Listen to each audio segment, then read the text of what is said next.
Hello madam, magkano po ang gastos pag inaayos yung papel po? Thank you. Ang pag-aayos ng papel dito sa Spain ay depende kung mag-lawyer ka or depende rin kung magkano ang singil ng lawyer. Ang minimum ata ay 350 euro bayad sa lawyer pa lang yon. Ewan ko lang sa ngayon kung magkano na. Bawat lawyer kasi iba-iba rin ang singil. May lawyer na kasama na sa ibabayad mo yung tax mo na kailangang bayaran kapag inasikaso na ang papel mo.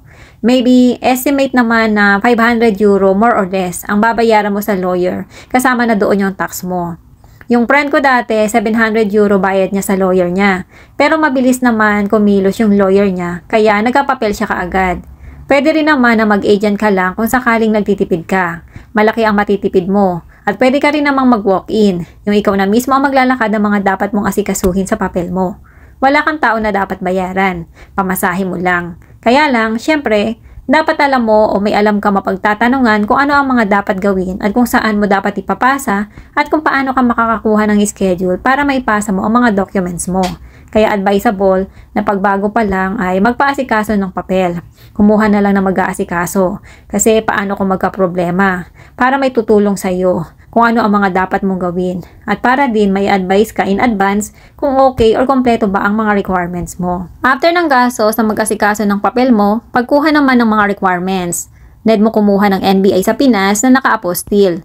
Meron dito sa Spain na nag-aasikaso niyan, magbabayad ka lang ng 100 euro, kasama na ang pa-translate. Kasi pagdating ng NBI mo dito ay papatranslate pa yon. Then kukuha ka ng history ng remittance mo sa kung saan ka nagpapadala. Kaya advisable na kapag magpapadala ng pera sa Pinas ay sa isang padalahan lang, wag kung saan-saan, para isa lang ang kukuhanan mo ng history. Kapag RIA or MoneyGram, nakalimutan ko na kung alin sa dalawa, yung nagbayad ako ng 4 or 5 euro para doon. At hindi ko rin nakuha agad kasi ire-request pa daw nila yun, kaya binalikan ko after a week. Then pamasahin na lang sa pagkuha ng history ng transportation mo. Sa Rios Rosas kumukuha nun. No need ng SITA or schedule. Punta ka lang doon at sabihin mo lang na kukuha ka ng history para sa Araigo. Then kuha ka rin ng empadronamento mo. Yun lang naman yung mga kukunin mo. Then yung ibang mga supporting documents ay nasa iyo na yon, tulad ng plane ticket or yung bus ticket. Receipt ng binili mong mga gadgets or something na may pangalan mo. Medical certificate kung sakaling na hospital ka within 2 years. Certificate kung may courses ka na pinasukan, halimbawa, cooking or baking, doon kay Chef Opelia meron. Requirements na rin sa ngayon na dapat may certificate ng Spanish language. Advantage yun para sa inyo, para mag-aral talaga kayo. Saka may kenosis na tinatawag. Seminar yon na bago kayo makapasok doon ay may interview. Kapag hindi ka nakasagot, hindi ka makakapasok. Spanish ang tanong, kaya dapat masagot mo din ang Spanish. Personal question naman yon. Spanish din ang seminar. About yun sa law dito sa Spain na dapat alam natin kasi para din sa atin yon. May second tax pa na dapat ulit bayaran kapag mag-fingerprint ka na. May tax na babayaran ng amo, pero syempre, amo mo na ang bahala doon. Sila ng lawyer mo ang mag-uusap about doon.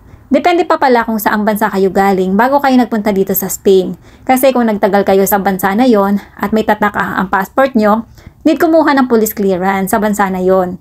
Kaya better, kuha kayo ng lawyer or agent na mag-aasikaso ng papel nyo. Para maitanong nyo kung kailangan makumuha kayo or hindi na. At kung ano-ano pa ang mga dapat nakunin nyo. Ang iba nating kababayan nag-renew ng passport para wala nang makitang tatak kung saan sila galing na bansa.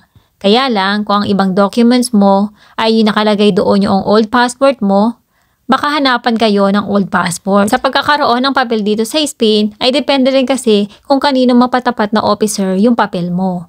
Meron ditong case na dalawang magkaibigan, galing sila sa same country at same kung gaano sila katagal nag-stay doon. At sabay din sila nag-process ng papel.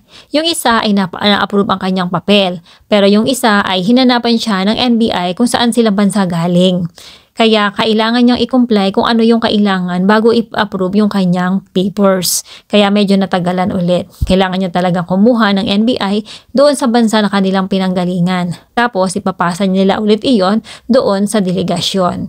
Wait ulit ng result at kapag approve ka na, kukuha ka naman ng schedule for fingerprint at ilang araw na lang ay magkakaroon ka na ng resident card dito sa Espanya. Sayang lang yung panahon kung kulang yung maipasa mo at kung mahigpit yung mga taon na tao na hahawak ng papel mo. Ang estimate na total na pwedeng magasto sa pag-asikaso ng papel with lawyer ay more or less 600 euros. Yan ay estimate lang. Depende sa makuha nyo. Pwedeng 300 euro lang or mahigit.